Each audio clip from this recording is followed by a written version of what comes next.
ده فيديو ما كانش معمول له حساب، بس ناس كتير كلمتني عشانه، ازاي اربط البيبال، اصلا ازاي اعمل البيبال، او هو ايه البيبال، او انا عندي دلوقتي انا اشتغلت على خمسات وعندي فلوس على خمسات، ازاي اسحب بقى الفلوس دي زياده احطها. طبعا معظم الفريلانسرز لما بييجوا يشتغلوا على خمسات في اول الطريق بيبقى عندهم مشكله دلوقتي ان هو خلاص ربنا كرمه الحمد لله بدا يجيب فلوس. فدلوقتي انا خلاص بقى انا عايز اجيب الفلوس بقى، اسحبها بقى من على الموقع. اسحبها ازاي؟ باختصار بسحب الفلوس من على خمسات عن طريق موقع اسمه بيبال. ده بيكون بسيط. طب هو ايه البيبال واعمله ازاي وايه دنيته وايه نظامه؟ كل الكلام ده ان شاء الله هنتكلم فيه بعد الانترو.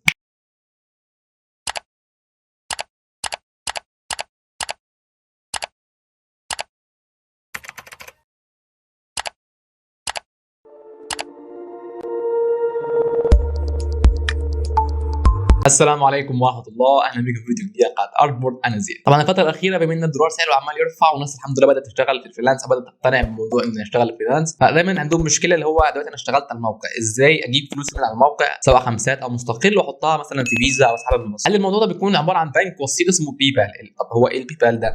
البيبال ده بيكون زي كده زي بنك الكتروني، انت بتعمل عليه حساب وبتربط الحساب بتاعك ده بخمسات، فانت بتاخد فلوس من على خمسات او مستقل تحولها على البيبال، ومن البيبال تحولها على الفيزا بتاعتك. فباختصار البيبال ده عباره عن بنك وسيط بين الموقع اللي انت بتشتغل عليه فريلانس وبين الفيزا بتاعتك، وبتقدر تستلم عليه فلوس من اي موقع، من خمسات، من مستقل، من ابورك، من فريلانس. بالتالي كل مواقع الفريلانس بتدعم البيبال. وارد ان انت تكون جربت اكتر من فيزا وما في فيزا اشتغلت معاك. لو انت لسه ما جربتش ولا فيزا وما جربتش اصلا تعمل بيبال، فالفيديو ده ان شاء الله هيشرح لك ازاي تعمل بيبال بطريقه كويسه، وازاي تربط البيبال بفيزا باختصار وبسهوله جدا. والفيزا اللي انا رابط بيها بيبال بتاعي هي فيزا البريد المصري اللي هي الايزي باي. دي الفيزا اللي انا شغال بيها على بيبال.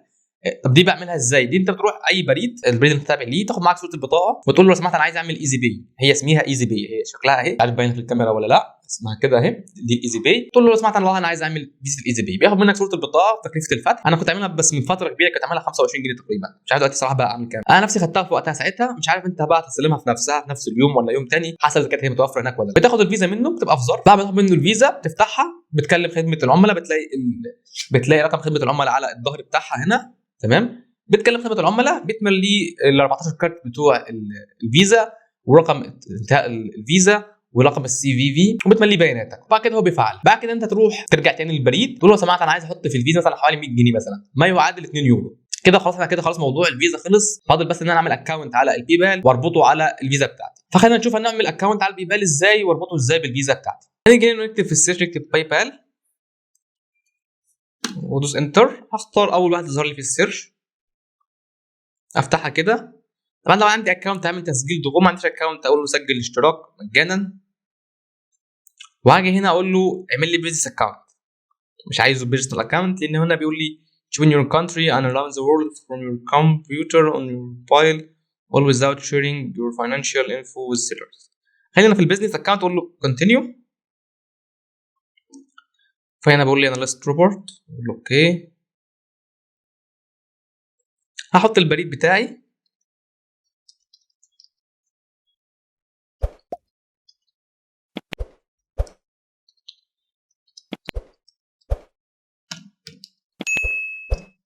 اقول له متابعه. طبعا بيقول لي هنا البريد مسجل بالفيفا، انا عايز اجرب اكونت من الصفر يكونش عليه.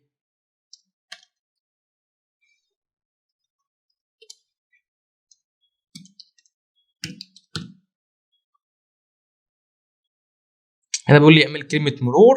طبعا هو بيقول لي ايه؟ ادخل ما بين 8 ل 20 حرف، استخدم حرف كبير وحرف صغير، استخدم رقما او رمز.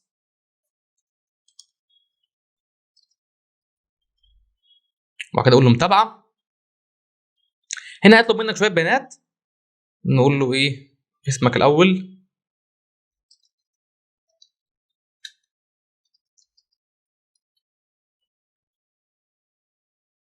كده اكتب هنا، اكتب له فري لانسر.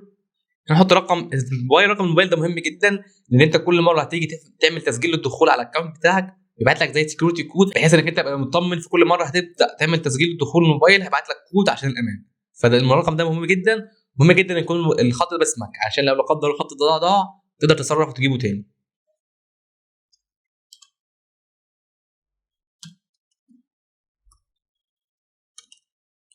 فهنا بتكتب ايه؟ العنوان بتاعك،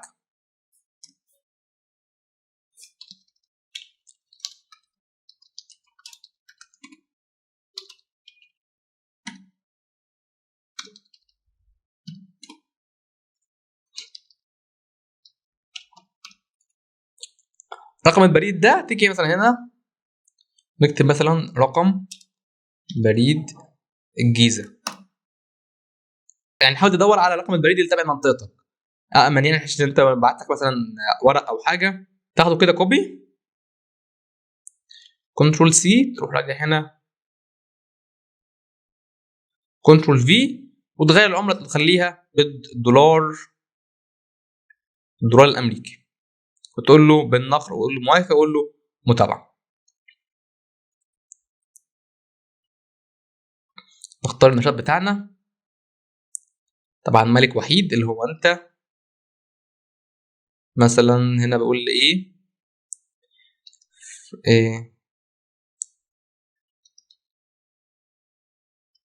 مثلا نكتب مصمم جرافيك، مثلا خطوات احترافيه، ما عنديش موقع اقول له بالتالي، نكتب تاريخ الميلاد،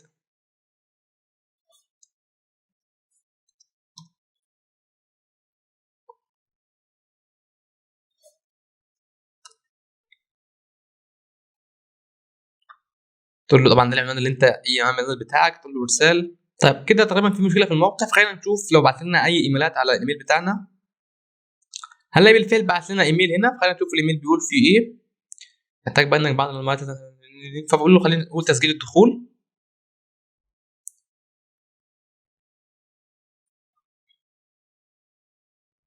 طبعا انا كنت عملت تسجيل دخول من شويه، خلينا نعمل هنا ايه تسجيل خروج، نقول تسجيل دخول، الاكونت بتاعي اللي هو الايميل بتاعي،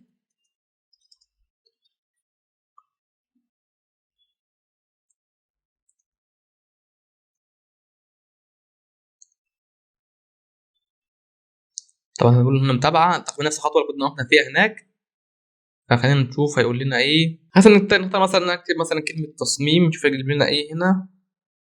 خلينا مثلا نجرب مثلا برمجه حاسبات، احنا بنجرب، واقول له متابعه، اقول له ارسال، وكده بيحمل. حلو جدا كده، خلاص دخلنا على الداشبورد بتاعه البيبال دي، الواجهه الاساسيه بتاعه البيبال بشكل عام. طبعا هنا ايه بيقول لك تاكد من دقه المعلومات الموجوده في حسابك، فبقول له هنا عدد التفاصيل.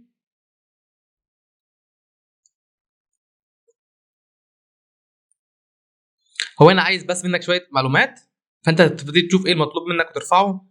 هنا بيقول لك عايز تحميل صوره البطاقه بتاعتك، فتحاول تصور بصوره البطاقه بتاعتك وش وظهر، وتيجي تقول له هنا حل، ترفع له سحب الملفات، تختار نوع المستند، تقول له بطاقه حكوميه، وتقول له تصفح الملفات، تبتدي ايه ترفع الصور بتاعتك، صوره البطاقه وش والظهر، وتقول له ارسال. بعد كده هتكمل باقي الاجراءات المطلوبه منك عشان تعمل بس تفعيل للحساب بتاعك. خلينا بقى كده نرجع نشوف، لو انت عامل الاكونت بتاعك عربي، او يعني الداشبورد بتاعت الاكونت بتاعك اصلا من الاول عربي، هتلاقي عندك هنا الرئيسيه، الانشطه، الدفع وتلقي المدفوعات، ادوات الاشتراك. هتيجي هنا عند الدفع وتلقي الاشتراكات، تمام، وتدوس على المحفظه. هتيجي عند اختار الحسابات البنكيه والبطاقات، تكليك كده. طبعا هنا اول ما تخش عندك هتلاقي عندك المدفوعات، هتيجي عندك تلاقي حساب، عندك حساب بنكي البطاقات. طبعا حساب بنكي انت عندك بنك امريكا، وانت عندك حساب على البايونير، فممكن تربطه بيه. خلينا دلوقتي في موضوع بعيد عن موضوع البايونير، خلينا دلوقتي في موضوع البيبال. انت بتيجي هنا عند ربط بطاقه جديده، تدوس عليها، وبتيجي هنا بتدخل له بيانات البطاقه بتاعتك، ال 14 رقم بتوعك اللي هم هنا. انا كده معايا فيزا احتياطيه، اول نجرب عليها.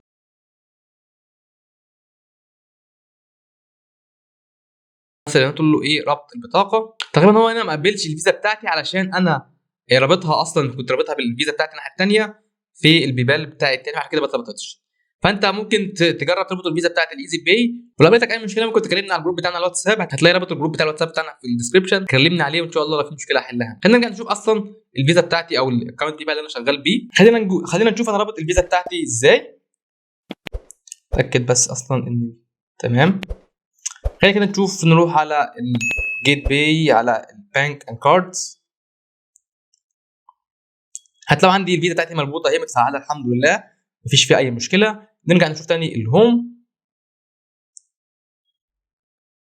هنلاقي عندي هنا الاكتيفيتي، هتلاقي عندي ان الفيزا ايه بتستقبل من، يعني ده كان تحويل من حاسوب ب $80، وبعد كده هو حولهم لي على الفيزا بتاعتي اهو. نخش كده نشوف الترانسفورم، نشوف الداتا بتاعتي او نشوف الترانزاكشن، هيقول لي ان هي عمليه تمت بقيمه 1900 جنيه. ما هتلاقي هنا التفاصيل، ادي رقم نهايه الفيزا بتاعتي، رقم النهايه بتاع الفيزا والتاريخ وكل حاجه. طب انا اصلا كده انا كده يعتبر خلاص عملنا الاكونت بتاع بيبال، عملنا فيزا الايزي بي. ازاي بقى اسحب فلوسي من على خمسات احطها على البيبال، وازاي البيبال بيحول لي الفلوس من عليه للفيزا بتاعتي؟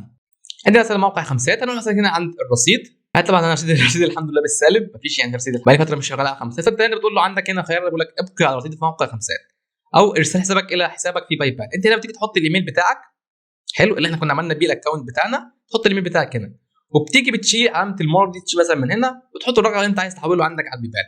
عندك 80، عندك 50، عندك 60، ايا كان المبلغ اللي انت عايز تسحبه من البيبال. بعد كده تقول له تحديث، حلو. هتلاقي ان بعد ما انت عملت تحديث بيقول لك خلاص تم التحديث. يعني انت جيت مثلا لو خدت بالك هنا عندي هنا سالب 80، دول ال $80 اللي اتسحبوا الاخرانيين من هنا اهم. تيجي لو جينا مثلا هنا هتلاقي عندي في عمليات السحب اهي في $80. فهو الحساب بتاع خمسات بيحول لك الفلوس على طول من على الموقع هنا على البيبال.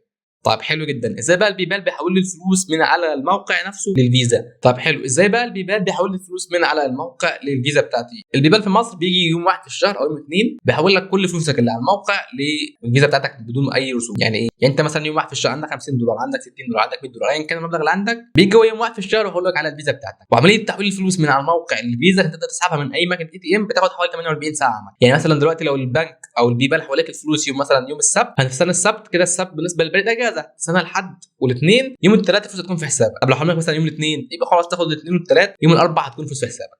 طب لو انا مثلا جيت مثلا حبيت مثلا اسحب الفلوس بتاعتي في اي يوم من اليوم في نص الشهر، والله ما انصحكش، لان في الغالب هياخد عموله مثلا منك حوالي $5 او $6، فانت ليه يعني؟ فهستنى لحد اول الشهر لحد ما يجي مثلا يجي يحول لك هو ايه بدون اي رسوم. وكده كده لما انت بتيجي تحول فلوسك من على خمسات للموقع ما بياخدش منك اي رسوم. يعني هو تقريبا في اتفاق ما بين بيبال وبين خمسات ان عمليه الترانزاكشن ما بين الموقعين بتكون فري، والموقع نفسه لما يجي زي ما قلت لك بيجي تحول على الفيزا بتاعتك مش بياخد منك اي رسوم. ولو عندك اي سؤال او اي استفسار في البيبال او في مشكلتك اي مشكله، احطها في الكومنتات وان شاء الله هرد عليها. طب دلوقتي يا زيد لو حد حب يبعت لي فلوس على البيبال، ببعت له ايه؟ بتبعت له الايميل بتاعك اللي انت عامل بيه الاكونت بتاعك، هو بيبقى حاطه برده بيستخدمه كعادي. يعني انت دلوقتي الاكونت بتاعك على البيبال هو الايميل بتاعك، عايز تحول فلوس، عايز تستقبل فلوس، بتبعت الايميل بتاعك ده للعميل او الشخص اللي هو عايز يحول لك، هو بيحول لك باستخدام الايميل. بس كده يا صديقي، لو عندك اي سؤال او عندك اي استفسار حطه لنا في الكومنتات وان شاء الله هرد عليها كلها. ولو حابب يكون لك دور في نشر المحتوى، ممكن تدعمنا ماديا عن طريق سانكس تحت، هتلاقي تحت كده جنب علامه الشير والداونلود وكل الكلام تحت في اليوتيوب. فاشوفك الفيديو اللي جاي. السلام عليكم.